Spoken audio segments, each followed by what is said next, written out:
जिस जहाज के कभी नहीं डूबने की चर्चा थी वह डूब गया। हादसे में 1500 के करीब लोग भी मारे गए।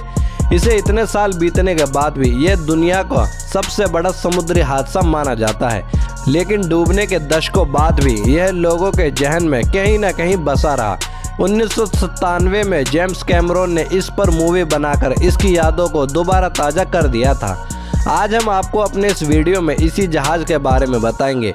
हम आपको बताएंगे कि टाइटैनिक से टकराने वाला आइसबर्ग कहां से आया था, टाइटैनिक के मलबे को आखिर आज तक क्यों नहीं निकाला गया, और ऐसी बहुत सी बातें जो शायद आप नहीं जानते होंगे।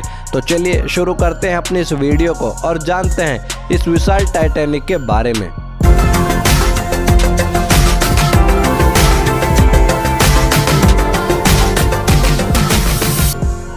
दोस्तों, टाइटैनिक अपने समय का सबसे बड़ा समुद्री जहाज था और यह उस समय इंसानों द्वारा बनाई गई सबसे बड़ी चीज भी थी।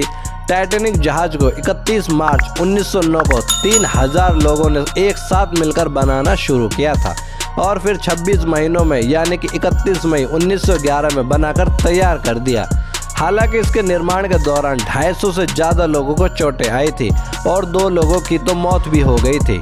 ये जहाज इतना बड़ा था कि इसमें आज के समय के 3 फुटबॉल स्टेडियम आसानी से आ सकते थे। टाइटैनिक 10 अप्रैल 1912 को इंग्लैंड के साउथहैम्पटन से न्यूयॉर्क की ओर रवाना हुआ। 4 दिन तक सब कुछ ठीक ठाक ही चल रहा था, लेकिन 14 अप्रैल 1912 को रात 11:40 पर एक आइसबर्ग से टकरा गया और इसके निचले हिस्से में पानी भरना शुरू हो गया।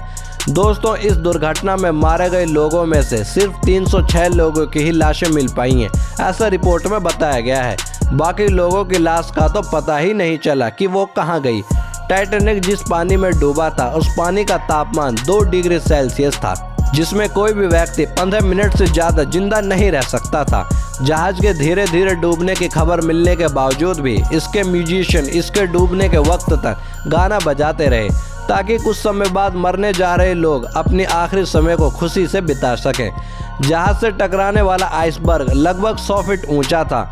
यह ग्रीनलैंड के ग्लेशियर से आया था और टक्कर के 2 हफ्ते बाद ही यह नष्ट हो गया था, क्योंकि टक्कर से आइसबर्ग को भी काफ़ी नुकसान हुआ था। अब सवाल ये आता है कि ना डूबने वाला जहाज डूब कैसे गया।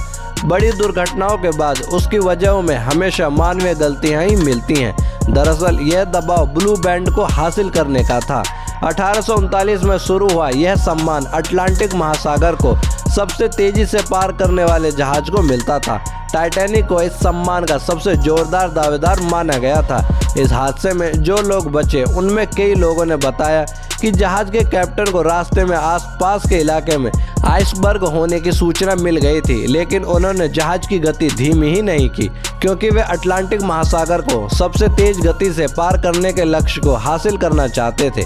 अब हमारा सबसे अहम सवाल कि लोगों को पता है कि उसका मलबा कहाँ है, लेकिन आज तक उस मलबे को समुद्र से निकाला ही नहीं गया। ऐसा क्यों? लगभग 70 साल तक इस जहाज का मलबा अनछुआ ही समुद्र के अंदर पड़ा रहा था। पहली बार साल 1985 में टाइटैनिक के मलबे को खोजकर्ता रॉबर्ट ब्लाड और उनकी टीम ने खोजा था। यह जहाज जहां पर डूबा था वहां घुप अंधेरा है और समुद्र की गहराई में तापमान 1 डिग्री सेल्सियस तक पहुंच जाता है। अब इतनी गहराई में किसी इंसान का जाना और फिर सुरक्षित वापस लौटकर आना बहुत ही मुश्किल काम है।